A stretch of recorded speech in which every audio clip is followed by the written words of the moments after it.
Welcome to Pragathi info. నేను మీ శ్రావ్య. భవిష్యత్తులో మనం చూడబోయే వరల్డ్ మ్యాప్ మారనుందా? ప్రపంచ పటం పూర్తిగా మారిపోబోతుందా?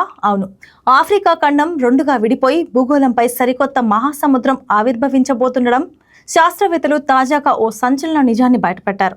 జాంబియాలో కొత్తగా గుర్తించిన కెఫు రిఫ్ట్ అనే భూగర్భ పగుళ్లు భూమి గర్భంలో నిశ్శబ్దంగా సాగుతున్న మహాచీలికకు ప్రత్యక్ష సాక్ష్యంగా నిలుస్తున్నాయి. సాధారణంగా భూమి లోపల మార్పులను భూకంపాల తీవ్రత ద్వారా మాత్రమే గుర్తిస్తామనే ఆచారాన్ని విరమిస్తూ ఈసారి పరిశోధకులు వాటి ప్రాంతంలోని వేడి నీటి బుడగల నుంచి వెలువడుతున్న వాయువులను విశ్లేషించడం ద్వారా భూగర్భంలోని శక్తులను గుర్తించారు. ప్రొఫెసర్ మైక్ డాలీ నేతృత్వంలోని అంతర్జాతీయ బృందం సేకరించిన నమూనాలతో అత్యంత అరుదైన హీలియం ఐసోటోప్లను కనిపించాయి. ఇవి భూమి ఉపరితలానికి 25 నుంచి 100 మైళ్ళ లోతులోని మాంటిల్ నుంచి నేరుగా వస్తున్నట్లు సూచిస్తున్నాయి.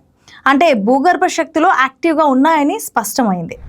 ఈ మహాచీలిక ఇప్పటికే ఈస్ట్ ఆఫ్రికన్ రిఫ్ట్ సిస్టమ్ ద్వారా టాంజానియా నుంచి నమీబియా వరకు 1550 మైళ్ళు పొడవున విస్తరించింది. భవిష్యత్తులో ఆఫ్రికా ఖండాన్ని 2 ముక్కలుగా విభజించే అవకాశం చూపిస్తుంది.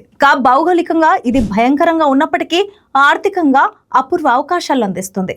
భూగర్భ వేడి అంటే జియోథర్మల్ ఎనర్జీ ద్వారా స్వచ్ఛమైన విద్యుత్ ఉత్పత్తి, ప్రపంచవ్యాప్తంగా డిమాండ్ ఉన్న హీలియం, హైడ్రోజన్ వంటి విలువైన వనరుల సేకరణ, అలాగే జాంబియా, నమీబియా, బొత్స్వానా సరిహద్దులో ఇంధన పరిశోధనలకు నూతన దశ సూచనలు లభిస్తున్నాయి. ఈ సమగ్ర పరిశోధన ఫలితాలను ఫ్రంటియర్స్ ఇన్ ఎర్త్ సైన్స్ జర్నల్లో ప్రచురించారు. భవిష్యత్తులో మరిన్ని షాకింగ్ నిజాలు వెలుగులోకి రానున్నాయి. అయితే దీనిపై మీ అభిప్రాయాలు ఏంటో కామెంట్స్ లో తెలియజేయండి. మరిన్ని ఇంట్రెస్టింగ్ అప్డేట్స్ కోసం చూస్తూనే ఉండండి ప్రగతి ఇన్ఫో. Thanks for watching.